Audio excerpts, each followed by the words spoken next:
Hello, good morning. Thank you so much for joining us. The program is Don't Trade and is coming to you live from River State Television, channel 22 here in Port Harcourt.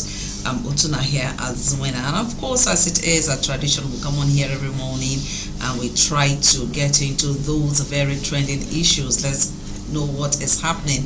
As usual, I'm not alone. I still have my company here, Gogo Iyala. Good morning to you. Yeah, good morning. All right. My issue with Don't Trade is timing. Before you know it, our time is up because we usually have so many things to talk about because Nigeria is not, I won't call Nigeria, what's it now, setting.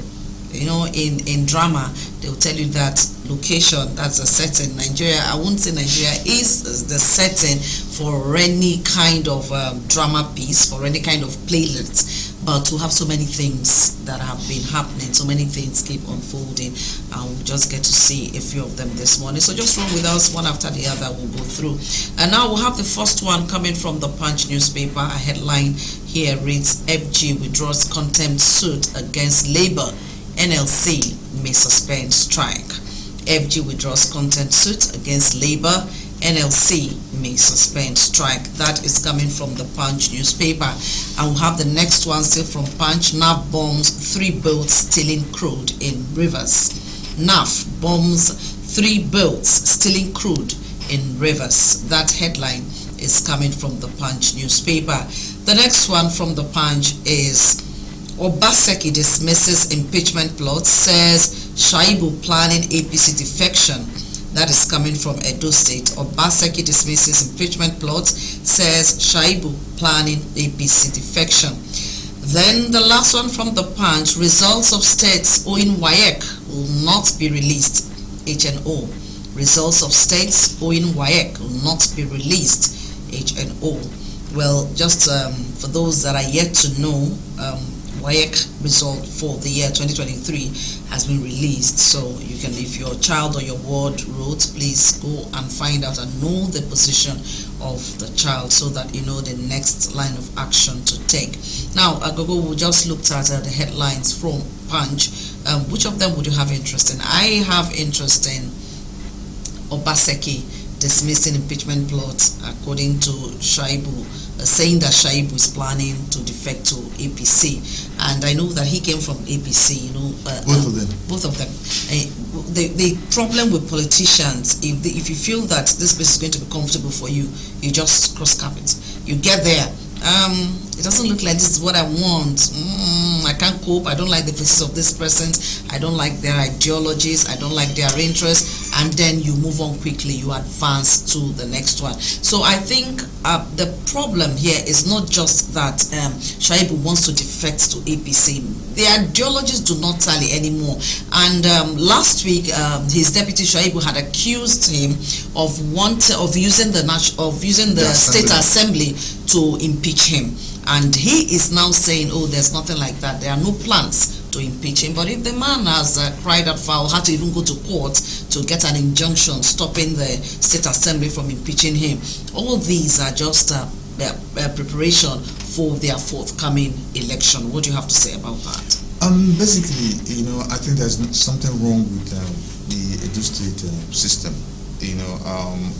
I don't know much about Obaseki as a person, but following his antecedents, his ambition and everything, I think he has a problem with people who work with him, loyalty. He was Oshomole's person, yes. Oshomole brought him and they fell out later. You understand?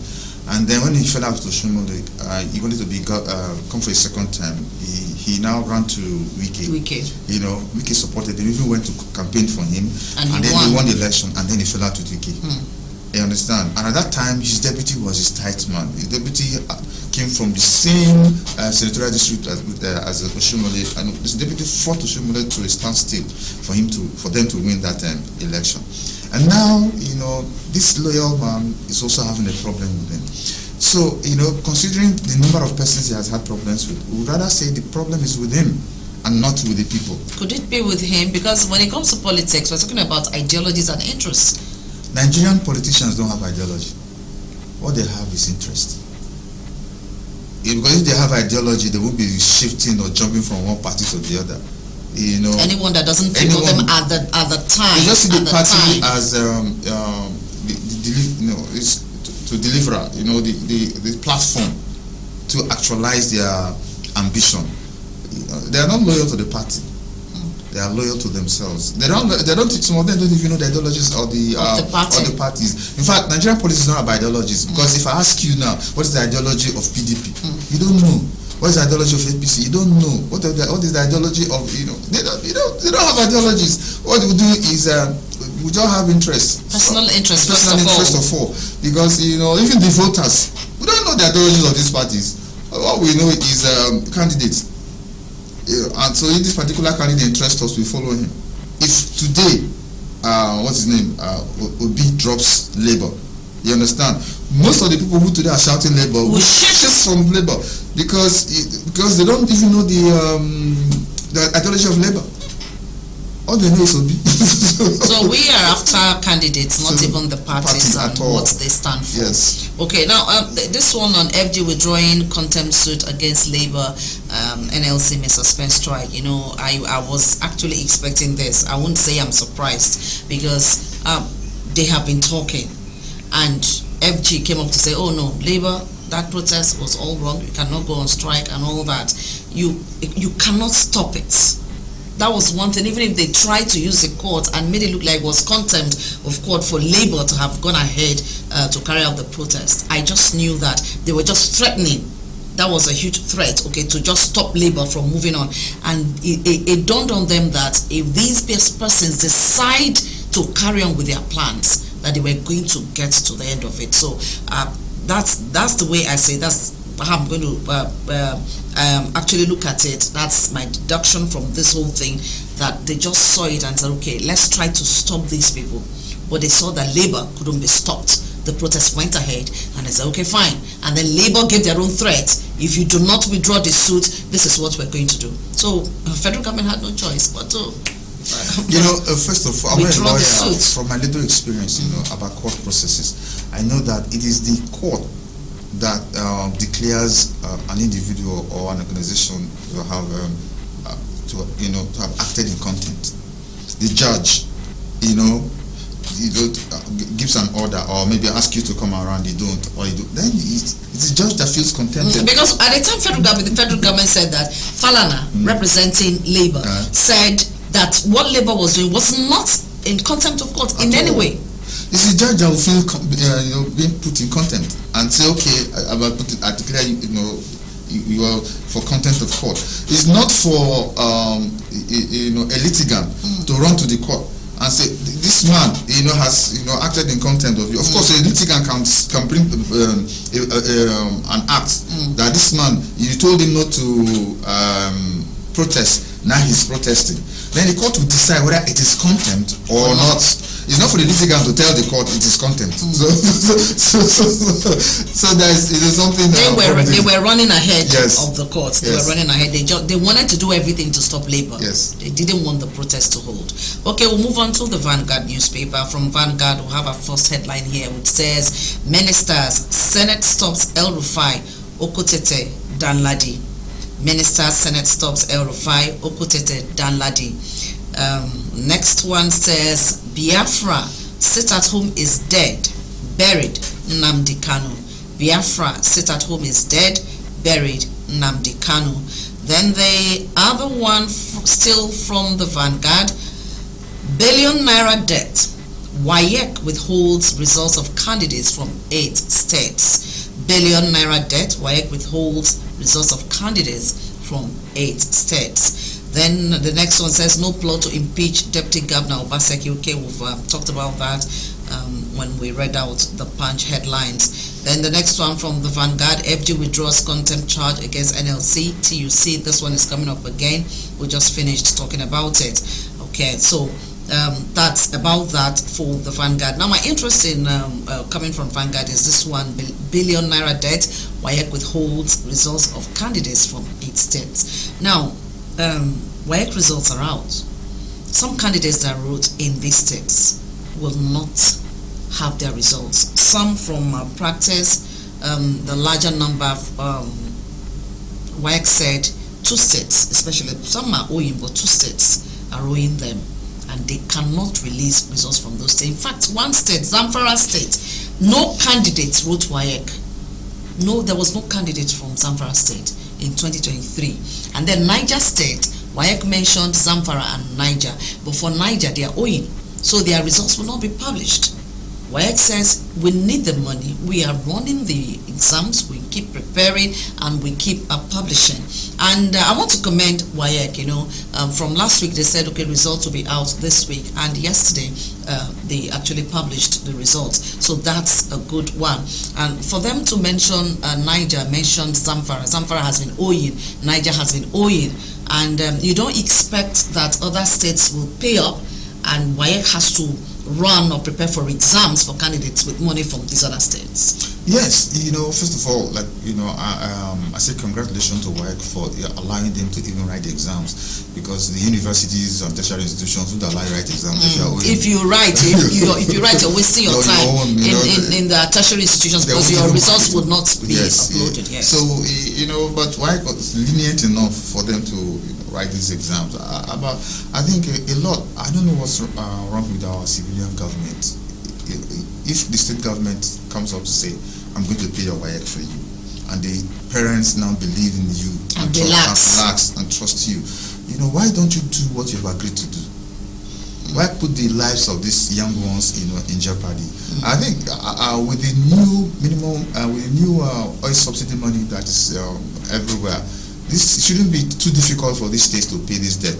They should please pay the debt. But by the way, why can't the government, the governor and the deputy miss their salary for 1 month or for 2 months? It won't do anything. They won't miss anything. They eat free food, they live in free houses, drive free cars, everything is free. So why can't they donate some of their to pay those things? If the state government really does not have any money, I don't understand. What kind of leaders are they that they have to eat? And then look at parents are you that you are eating and your children are starving. That's not good parenting. You are looking at it from that angle, but I would want to say that if they know they cannot handle it, they should just tell the parents to go ahead and pay for the children's fees, and not making promises that the state government will take over WAEC registration, and when it's time you don't pay. So even the ones that have interest in writing are deprived of that opportunity to write. So allow them, if their parents can afford it, let them go ahead and pay. If they can't, it's fine. But let state government stop making promises. We're going to take over, don't worry, WAEC fees will pay. I also want to commend River State. For some years now, it's been on, and they've been consistent on it. So if some states are not able to do that, then they should let it be. How much is the WAEC fee? It's nothing really. How many candidates are coming from for another place that it's nothing. But if they don't want to pay, and it's not about when we're talking about billions here, it means they are not owing for 1 session. For years. It means they are not owing for 2. Yeah. They are not owing for 3. They've been owing for a long time. And so this time WAEC decides to take an action. So they should pay the money. They should pay. Okay, then this one on the ministers nominees, Senate stops El-Rufai, Okotete, Dan Ladi. You know that when these names came up, a lot of persons from different quarters were just giving their opinions on these persons. And for the ministerial list, we had issues where one person that went to the university and graduated was asked how he was able to gain admission with two credits, when you're supposed to have 5 in the relevant choice of course and all that. 5 subjects. He had 2. He got into the university. He graduated. They are even talking about these 3 persons. What about the others? The ones that have issues with NYSC certificate. So many things happening, and it's more like, okay, if you have been nominated by the president, just come there, take a bow, walk away. You have the position. We do not care about the minutest of things. We run a country where we have different rules for different people, different laws for different regions and all that. Getting admission into the university in the north is not as strict and stringent as it is here. It's not about the IQ or brilliance of the person. It's about the relaxation of the laws for people, for them. They are educationally disadvantaged. So and then they're encouraged to go to school. However, you have made a national law. You know, it would have allowed the regions to set their own standards, but you now made it a national law, a national system. So everybody's expected to obey that national law and national rule, and this is where it's flogging them now. You understand? It doesn't mean that that minister is a dunce or he doesn't know anything. It's not true, you know. But somehow, in his own time, the laws were relaxed for him to gain admission. The laws are still relaxed for them. And now today he's going to, you know, it's becoming a problem. So let us stop pretending. Let us give states, let us give regions, you know, the free hand to set their own standards. You understand? To set the standards. NUC just take care of the courses and everything that the universities will do and everything. But the admission process should be allowed, you know, for the states to do, so that for the states to make the laws and do what is good and agreeable for them. You know that in Nigeria, all animals are equal, but some are more equal than others. So if you're saying that the states should make their own laws about education, about their tertiary institutions, it means the ones in the south, because we are better advantaged when it comes to education, means the ones in the south will still be having the same issues, because when it comes to education, the bars are raised here. So the bars will continue to be raised here. While when you go to the north, the bars are just lowered. Yes, low as much as possible. So it's going to be the same thing. It's going to be the same. Whether the states are taking care of it or NUC is taking care of it, it's going to be the same thing. The thing is, though, that man wouldn't have been that embarrassed if he says in my state. Oh, this is how it's done. Oh, okay. You understand? But now we're using the national standard. So that's why we have this problem. You can have 2 credits, and then the state can say, okay, if you have 2 credits and above, you can go through a remedial system in the university. And if you pass if you're able to pass through the remedial system, you get admission to the school. Okay, that's another angle to it. Okay, let's move on to The Guardian. From The Guardian, we have why Senate drop El Rufai, Danladi, Okotete as ministers. All right, we just finished talking about that.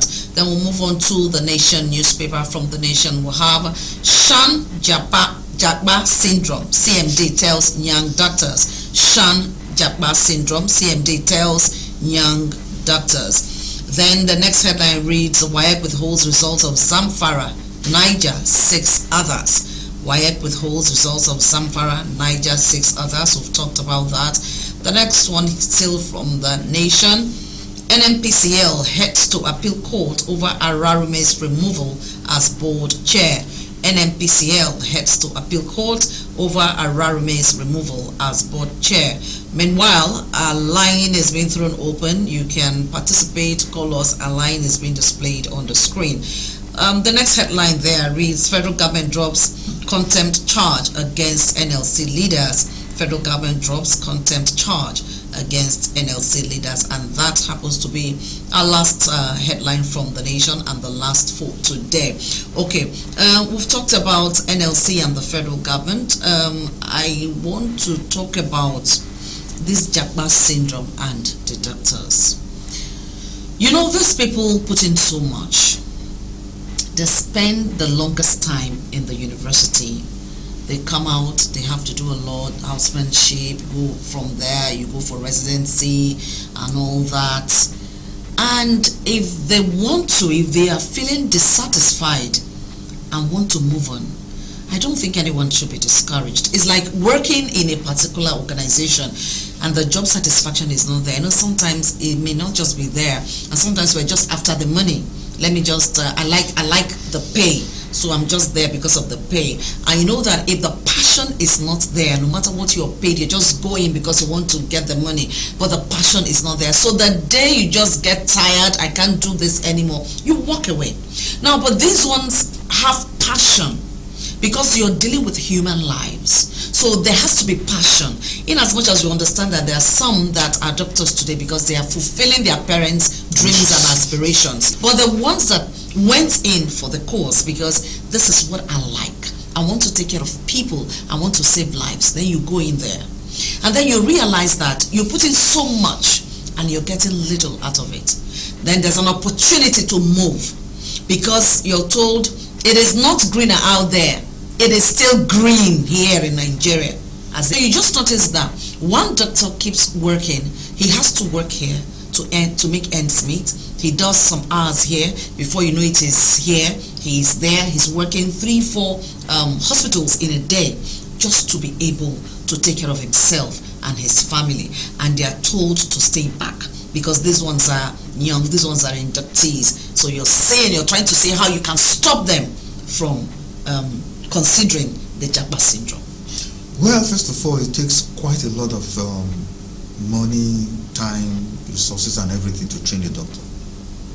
And the Nigerian government don't give scholarship to doctors. You don't train doctors. So their parents bear the brunt, and then they go through the discipline of becoming a doctor. It doesn't just take being brilliant to be a doctor. It takes a lot of discipline. A lot. You have to read, you have to do all those kind of things. You cut off so many social activities. You go to the universities, go to medical hostel and everything, you know what these guys go through to become a doctor.